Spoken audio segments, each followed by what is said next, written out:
हाँ, हाँ, मैंने देखा है अपनी माँ को टॉयलेट की ताखे पर कपड़े के एक टुकड़े को छुपा के रखते हुए।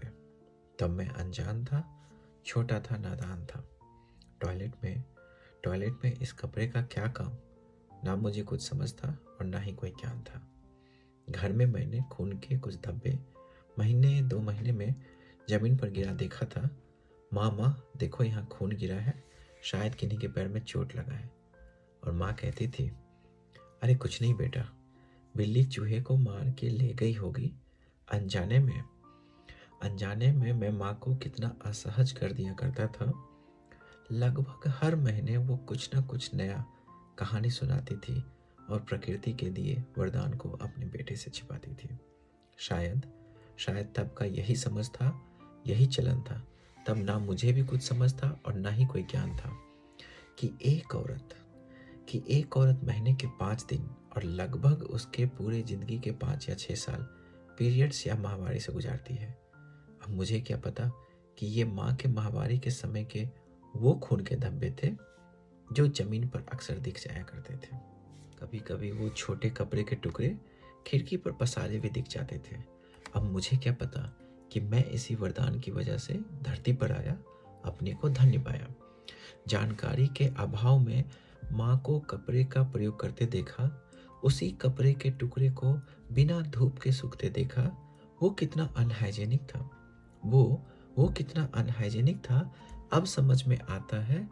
पर अब क्या, अब तो माँ बूढ़ी हो चली है।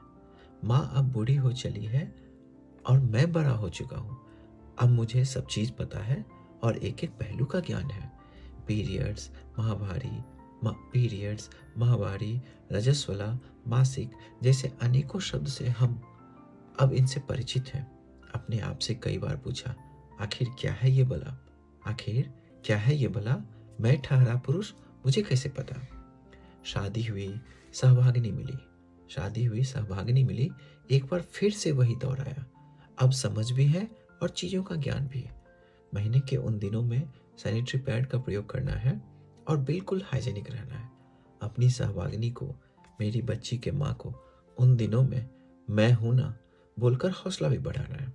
जैसा पहले भी कहा कि ये प्रकृति का वरदान है, ना कोई हिचक है और ना कोई शर्मिंदगी है। आज हम 21वीं सदी में जी तो रहे हैं, लेकिन विश पर स्टेफरी पैड्स को काले पॉलिथीन या पेपर में छिपाते हैं। हिचक की वजह से कई बार बस परेशान होकर रह जाते हैं। विद्यालय में अगर माहवारी हो गया तो पढ़ाई भी बाधित हो जाती है।